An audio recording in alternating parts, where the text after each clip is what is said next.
আসসালামু আলাইকুম রহমাতুল্লাহ।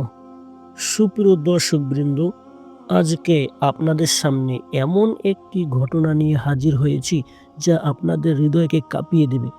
একটি 11 বছরের মেয়ে স্কুলের বাথরুমের মধ্যে আরেকটি বাচ্চার জন্ম দিল। মেয়েটি ক্লাস 7-এ পড়ত। তার এই ঘটনা দেখার জন্য হাজার হাজার মানুষ ওই স্কুলে জমা হতে লাগলো। এই ঘটনাটি এত মর্মাহত যে স্কুলে উপস্থিত থাকা হাজার হাজার মানুষ হতভম্ব হয়ে গেল।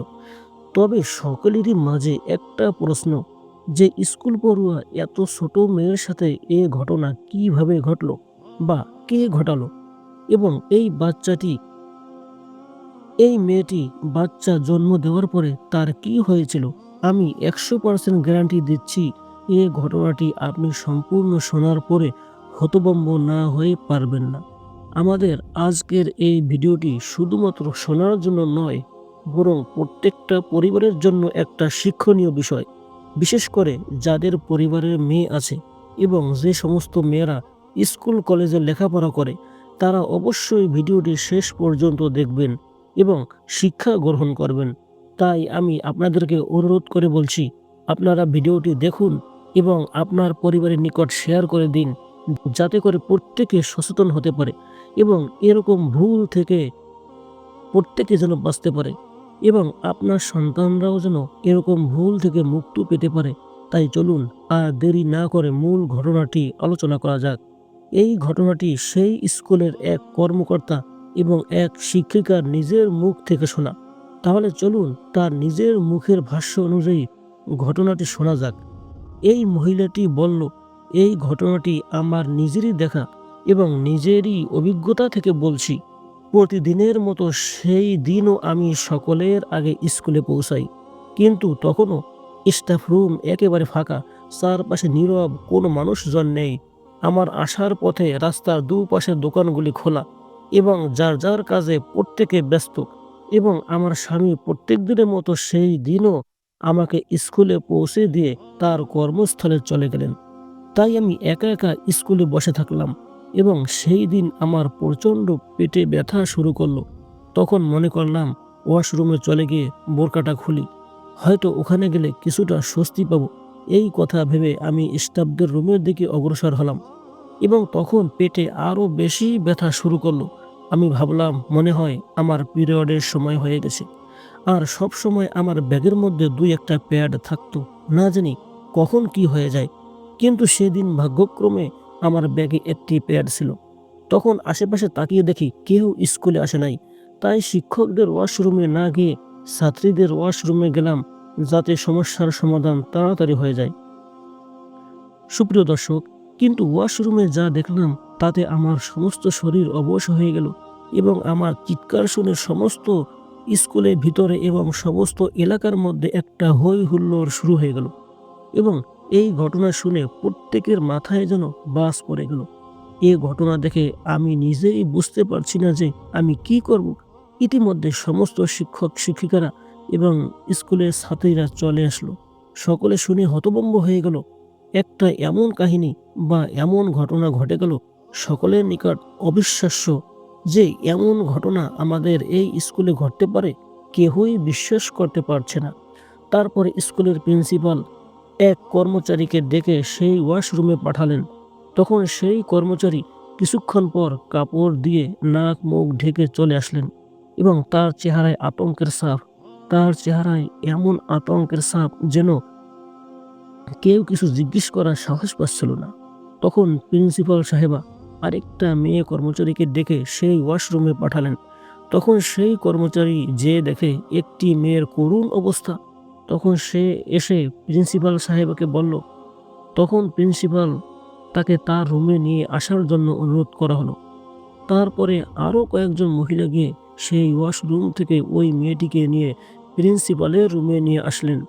প্রিন্সিপাল সেই মেয়েটিকে দেখে হতভম্ব হয়ে গেলেন এবং দেখলেন মেয়েটি খুব অসুস্থ অবস্থায় পড়ে আছে এবং রক্তাক্ত অবস্থায় পড়ে আছে এবং কোনো কথা বলতে পারছে না, ভালো করে নিঃশ্বাস নিতেও পারছে না।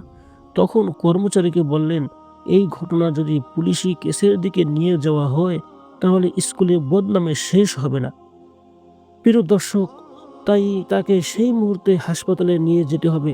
তাই তাকে নিকটস্থ হাসপাতালে নিয়ে যাওয়া হলো। কেননা ওই মুহূর্তে ওই মেয়েটির খুব রক্তক্ষরণ হচ্ছিল। যেভাবেই হোক এই মুহূর্তে যদি মেয়েটির রক্তক্ষরণ বন্ধ করা না যায় তাহলে মেয়েটি মারা যেতে পারে। তাই তাকে ভালো চিকিৎসার প্রয়োজন। হাসপাতালে তাকে ভালো পর্যবেক্ষণে রাখা হলো। ডাক্তার নার্সরা খুব হতভম্ব হয়ে গেল। তখন সকলেই শুধু ভাবতে লাগলো, এরকম অপরাধ আর কত দেখব। সবার মুখে শুধু চিন্তার ভাস। এরপরে ডাক্তাররা বলল, সকলে নিচে অপেক্ষা করুন, আমরা এই মেয়েটিকে নিয়ে উপরে চলে যাই এবং ওখানে চিকিৎসা করব। তখন প্রিন্সিপাল সাহেবা আমাকে বললেন, এই মেয়ে তোমার তত্ত্বাবধানে ছিল, কতদিন যাবৎ তার সাথে এরকম ব্যবহার করা হয়েছে? এটা একদিনের ঘটনা হতে পারে না, বহুদিন হয়তো এই ঘটনা চলে আসছে। তুমি তাড়াতাড়ি বলো এই মেয়েটির সাথে কি হয়েছে। তখন আমি চুপচাপ দাঁড়িয়ে রইলাম। শুধু আমি বললাম, এই মেয়েটিকে অনেক দিন ধরে এরকমটা আমি লক্ষ্য করছি। ইতিমধ্যে অন্যান্য শিক্ষকরা প্রিন্সিপাল সাহেবকে ফোন করে জানালেন, ইতিমধ্যে সব জায়গায় ওই মেয়েটিকে নিয়ে গুঞ্জন ও আলোচনা সমালোচনা শুরু হয়ে গেছে। এই কথা শুনে প্রিন্সিপাল সাহেবা খুব চিন্তায় পড়ে গেলেন যে এরকম ঘটনা স্কুলের সম্মান নষ্ট করছে এবং আমাদেরও সম্মান নষ্ট করছে। এরপরে প্রিন্সিপাল সাহেবা আমাকে বললেন, এই মেয়েটির পরিবারের কাউকে এখনো ডেকে আনো।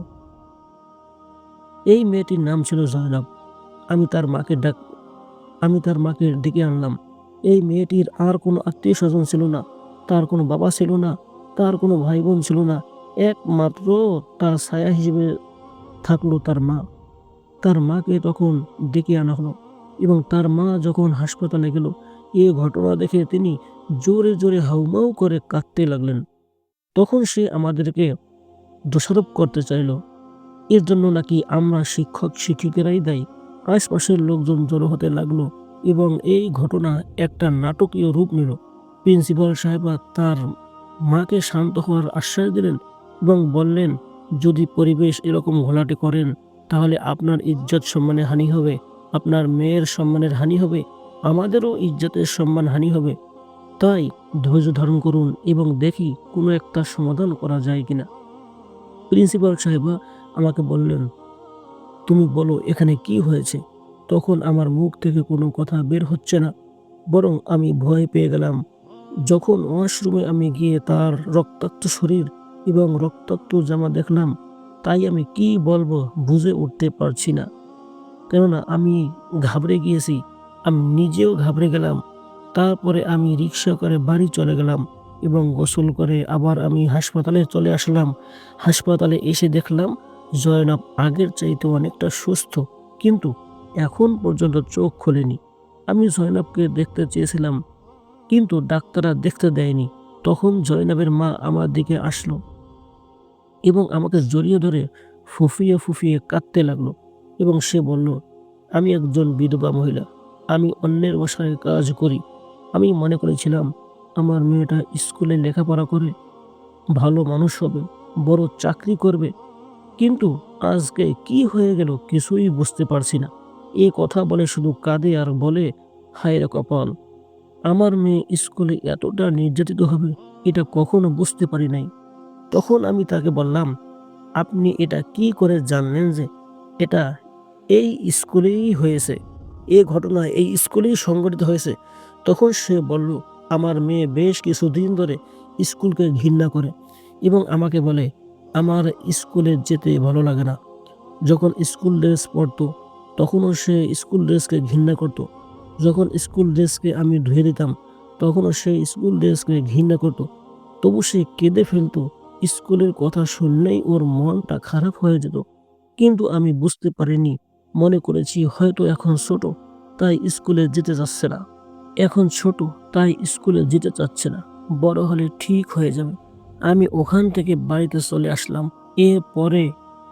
এর পরের দিন স্কুলে গেলাম এবং প্রিন্সিপাল সাহেবের কাছে গেলাম এবং তাকে বললাম, জয়নাবের ঘটনাটি এইভাবে আর কতদিন চাপা দিয়ে রাখবেন? একটা মামলা করা হোক, কেননা আমাদের স্কুলে এরকম ঘটনা যেন আর না ঘটে। তখন প্রিন্সিপাল সাহেবা আমাকে বললেন, তুমি বাচ্চা মেয়েটার জন্য অনেক বেশি ভাবছো তাই না? এত ভাবার দরকার কি? তুমি চুপচাপ বসে থাকো, আমি স্কুলের সমস্ত শিক্ষক শিক্ষিকার সাথে কথা বললাম, কিন্তু কেউ যেন আমাকে সাহায্য করতে চাইছে না। আমি এখন অনেক চিন্তিত হয়ে পড়লাম। এত বড় সর্বনাশটা কে করলো? কেই বা এর অপরাধী? পরে আমি ক্লাসরুমে গেলাম এবং সমস্ত ছাত্রছাত্রীকে জিজ্ঞেস করলাম জয়নবের ব্যাপারে।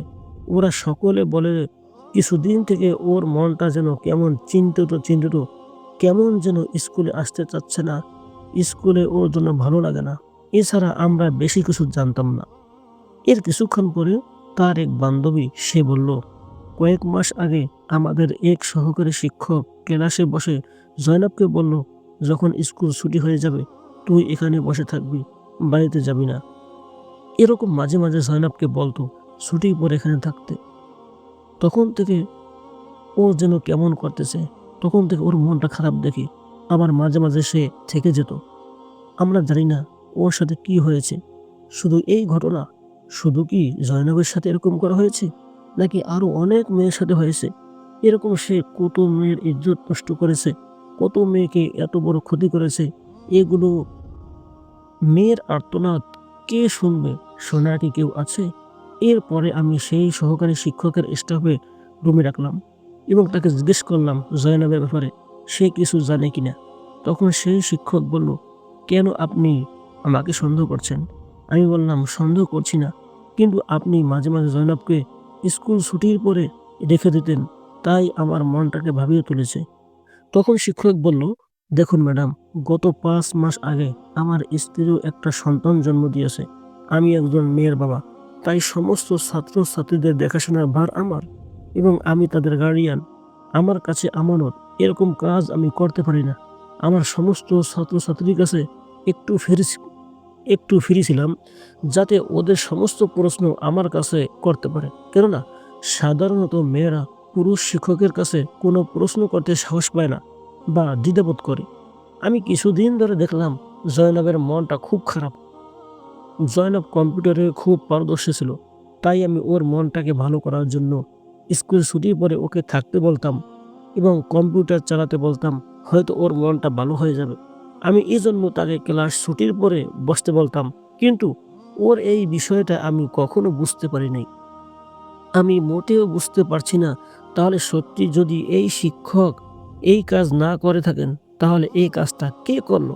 শুধু আমার মাথার মধ্যে ঘুরপাক খাচ্ছে। আমি আরো তদন্তে নামলাম। এবার চৌকিদারের কাছে গিয়ে বললাম, এই জয়নাবের বিষয়ে কিছু জানে কিনা। তখন সে বলল, এটা তো আমি জানি না, আমি তো পাহারা দেই, স্কুলের ভিতরে কি হয় সেটা তো আমি জানি না। কিন্তু তার চেহারার মধ্যে ভীতু ভীতু ভাব এবং চিন্তিত মনে হচ্ছিল। আবার আমি তার কাছে জিজ্ঞাসা করি জয়নাবের বিষয়ে, কিন্তু এবারও সে বলে একই কথা। বারবার জিজ্ঞেস করেন কেন?